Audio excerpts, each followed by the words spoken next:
Hey folks, welcome to the table.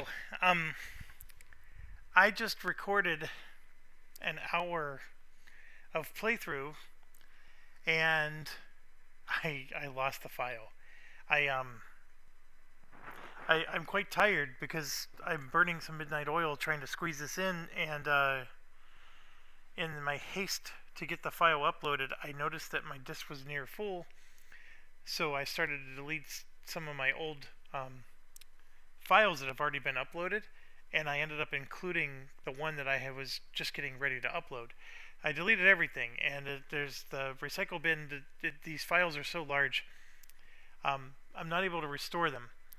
So I lost my video. Uh,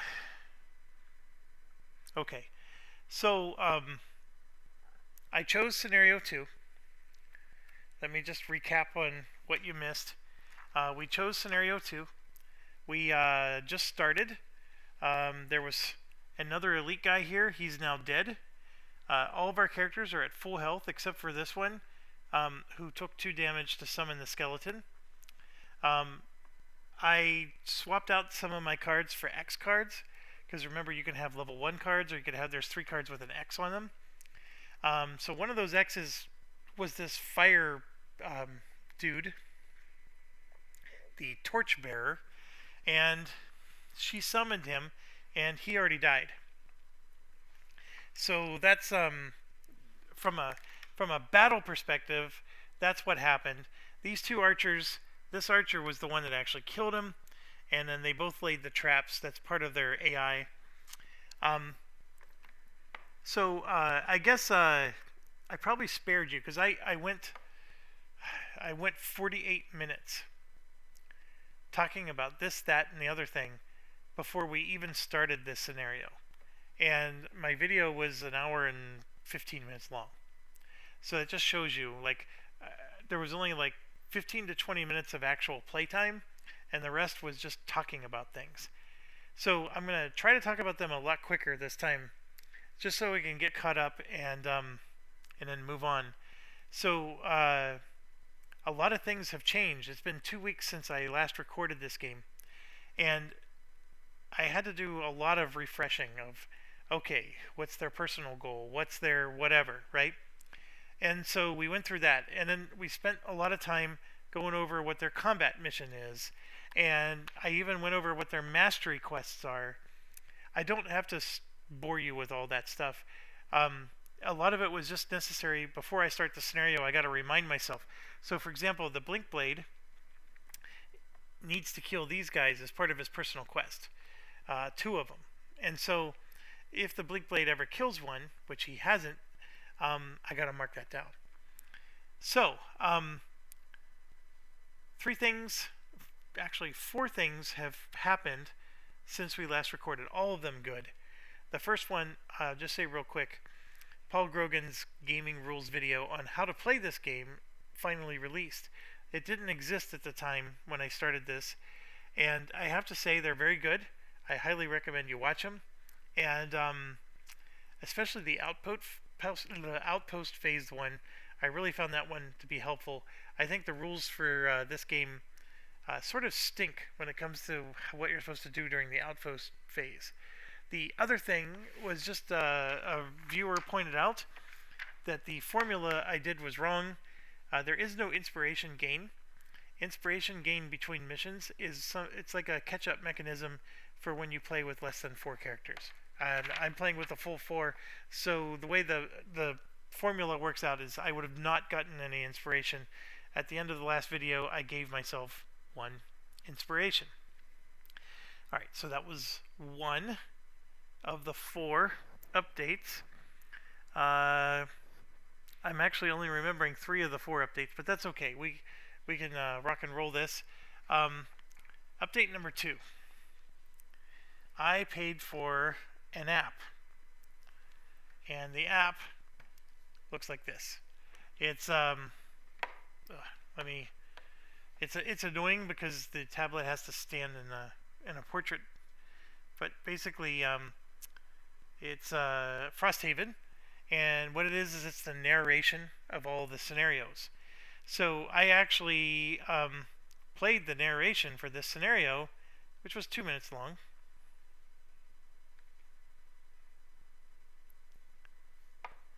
Tired from the raid, so this is your moment. Safa had explained, pointing you toward the foothills of the Copperneck Mountains, where her scout tracked the Orgox attackers. I doubt you'll be able to fight them all on your own, but maybe you can find another way to subdue them if you get close. On the other hand, they'll be worn out after this little battle, so feel free to test your luck. Just remember, even a tired Elgox is strong enough to rip someone in two. You head to the area indicated by the scout, following the Orgox's trail toward a wicked-looking mountain. As you draw nearer, you see that the trail splits. The main force returned to the near side of the mountain, but a smaller group peeled off to hike around to the eastern face. The scout told you he suspected there was a back door to the Orgox settlement, and you follow the smaller group's trail, hoping he was right.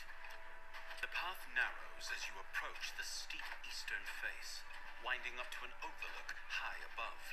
Peering upward, you make out the faintest glimmer of light, but then a shape blots it out.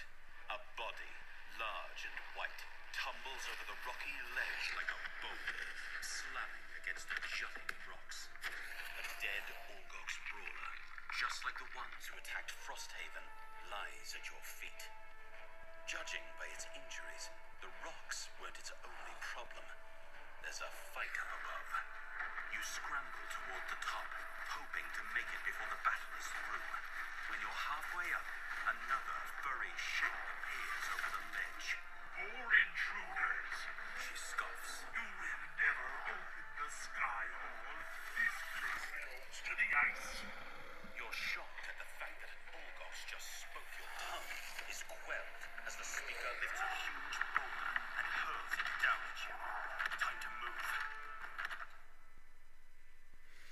Okay, so that was the introduction to the scenario.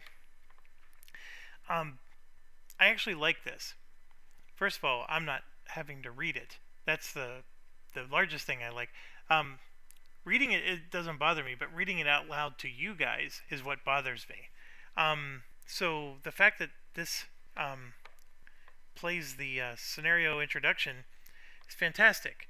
And then whenever we open the first door or whatever and we have to do 27.1 or whatever, they're all here, right?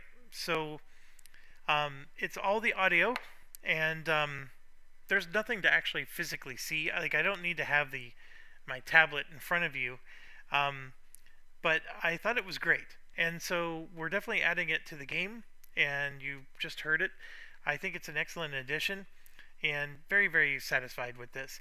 I guess it was part of the Kickstarter, but I didn't actually pay for it, or maybe I did, and now I paid for it twice. I don't know. I'm stupid enough to do something like that. But anyways, it's narration. I don't remember the name of the company. I will say it was painful to buy this. They made you go through so many stupid steps, but people are complaining about it. They're saying that the narration doesn't make them feel into the game. I think they're nuts. I think the narration was very well done. I thought that was excellent. Is it, ready to, go into Broadway, New York? Probably not. But I for a board game, I thought that was excellent. So I don't know. The board gaming community can be some of the stingiest, pickiest people I've ever encountered. And so, anyways, the squeaky wheels are always the few, right? And so maybe that's the situation here. I highly recommend it.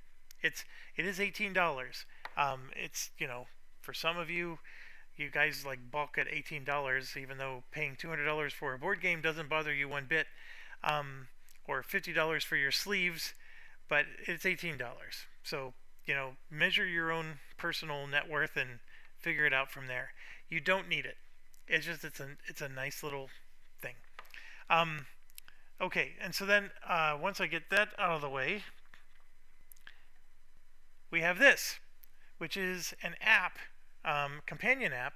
It's officially from Cephalofair Games, and in fact, I am tracking this particular mission on this app right now. And so we have our these are our two archers.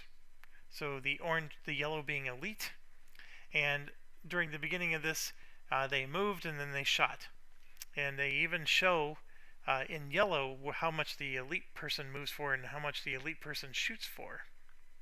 So that was excellent. And then the Algox guards have a similar thing, and I know there was a glare there, I apologize. So this guard number 3, for example, has 4 out of 7 health, and he's wounded. So he's going to take a damage for wound, and then you can click on it, and it'll show you like they were doing damage and poisoning people. But the thing is they weren't adjacent to any of us, and there's no movement with this command, so they basically swung at nothing. So we never took this damage, and then they're all shielded 1 for the round. And then my Bone Shaper has 1 experience point.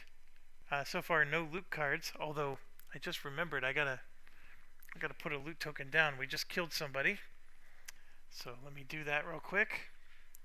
The first loot token just dropped, and I think it's excellent. So I use this if I collect loot cards. I use this if I'm going up or down experience, and then up and down health. And then I use this for creating a summon, and when you go to create a summon, it lets you pick. And then as soon as you do, it shows up here, and so that summon has its own abilities. It's excellent. So far this has been working out really well. I don't need to have those dials, these things, which when you're controlling 4 characters, this takes up a lot of table space. I know it sounds silly, but it does when you're controlling 4 characters. Like if you had 4 human beings here, it's not as big of a deal. But it's nice to get rid of these, and also keeping track of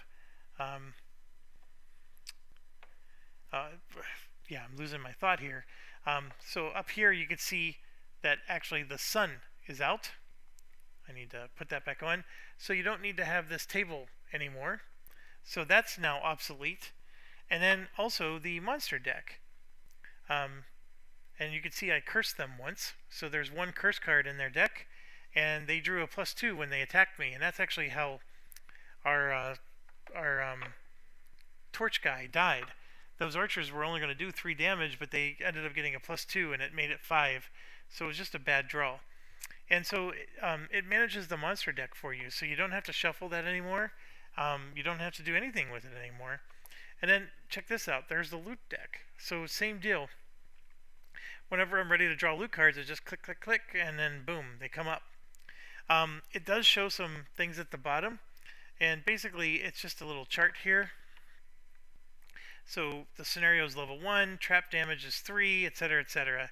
And every coin of money is worth 2, and we're going to get 6 experience for doing this. So yeah, I thought this app was excellent, and that's what we're playing with so far. I really apologize because, like I said, I was doing. I have like an hour and 15-minute video that you're missing here. Really, because I spent way too much time talking about the apps. That's really what consumed a lot of the time. I also spent a lot of time talking about those X cards. So for example, this is one of those X cards. So I gave this to the spear, banner spear, and then I had to decide which card to remove. Like, I guess I'm sparing you from watching all that, and I apologize. No need to recreate everything. We're at a spot where we're ready to start a new round, and unfortunately, I do need to go. So that'll be another day. But I wanted to get this video out real quick, let you know that this is up and going. Frosthaven's moving again, and gosh darn it, this is such a difficult game to get back into. To get it back out on your table and to put up all the pieces, it is tremendously cumbersome. But man, once I get going, I love this game. I really do, and it definitely, if they come up with a Steam version of this, like they did for Gloomhaven, I'm buying it in an instant. Because as much as I love the board game, and I know as much as people say they love to feel the pieces, this is a game that really, the designer should really make a video game and stop doing board games, as far as I'm concerned. But anyways, it is what it is, and thanks for watching, and we'll see you tomorrow.